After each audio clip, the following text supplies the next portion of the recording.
Mga kagarden, meron po ba kayong seedling ng sitaw na nag-iisa? Baka malungkot yan. Meron din 3 dito, sobra-sobra na sila.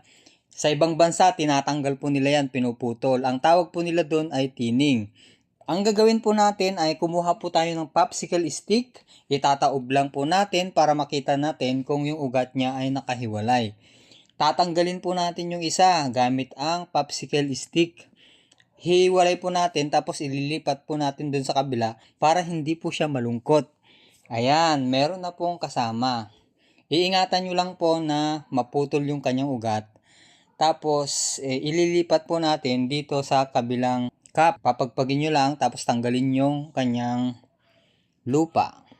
Ilagay tapos tabunan at diligan. Ayan si Drew, ginagamit yung kanyang lagadera.